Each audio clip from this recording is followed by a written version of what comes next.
এই লুকটা তোমরা সবাই ভীষণ পছন্দ করেছো।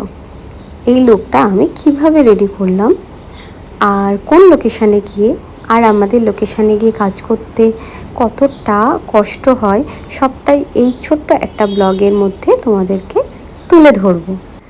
অনেক সকাল সকাল বেরিয়ে পড়েছিলাম, 9টার মধ্যে বেরোতে হয়েছিল, 4 ঘন্টার রাস্তা ছিল। আমার মেয়েটার খুবই শরীর খারাপ ছিল, 101 জ্বর। সকালে আমি ওকে ডক্টর দেখিয়ে তারপরে আমরা বেরিয়ে গেছি।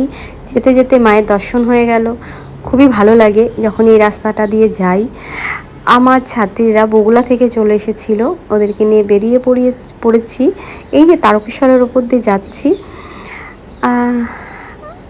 আজকাল সুন্দর করে যদি তুমি কথা না বলো, সুন্দর করে কিছু ভয়েস না দাও, ভিডিও কেউ দেখতেই চায় না। আর গান দিলে তো কপিরাইট।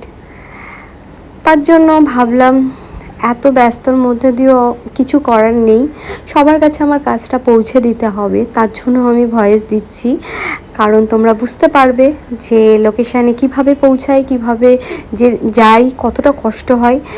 এই তো পৌঁছে গেছি আমরা লোকেশানে। জানো তো, এই গ্রামটা অনেক বড় ছিল না, 50 থেকে 60টা ঘর নিয়ে একটা ছোট্ট গ্রাম, মানে চারিদিকে মাঠ।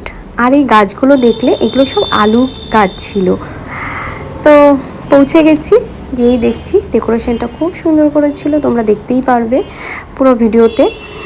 আমাদের জন্য থাকার একটা ব্যবস্থা করেছে, কারণ এতটা দূর থেকে আমরা যাচ্ছি জার্নি করে। তো আমি দুটোই পৌঁছে গেছিলাম। যেতে যেতেই আমাদের জন্য ভীষণ ভালো ব্যবস্থা রেখেছিল। জানো তো, ক্লায়েন্টরা আমার মনে হয় যে বুকিং করে তারা খুবই ভালো হয়। বিয়ে বাড়িতে অনেক রকমের লোক থাকে, তো তাই একটু সমস্যা হয়ে যায় সবার। কিন্তু আমি না কোনো ভিডিওর মধ্যে কোনো নেগেটিভ কথা তুলে ধরতে পছন্দ করি না, এটা আমার ওপিনিয়ন। তো যেতে যেতেই আমাদের জন্য মিষ্টি নিয়ে এসেছে। তো ওই টাইমটায় আমাদের লাঞ্চের টাইম হয়ে গেছিলো, তার জন্য আর মিষ্টিটা খেলাম না, সবটাই ফেরত পাঠিয়ে দিলাম। হয়তো আমরা ওনাদের দুঃখ দিয়ে দিলাম। তারপরে বললাম না না, তোমরা কষ্ট পেও না, আমরা খেতে যাচ্ছি। তো আমরা পৌঁছে গেছি খাওয়ার টেবিলে। গিয়েই আমাদের জন্য খুব ভালো অ্যারেঞ্জমেন্ট ছিল, আমরা খাওয়া দাওয়া করলাম। খাওয়া দাওয়া করে আমার মেয়েটা কিছুই খাচ্ছিল না, তো একটুখানি ওকে লেবু দিলাম। মুখটা কেমন করলো দেখতেই পারলে। আমাদের খাওয়া দাওয়া কমপ্লিট করে আমার ছাত্রীরা আমার ব্রাইডকে রেডি করছিল।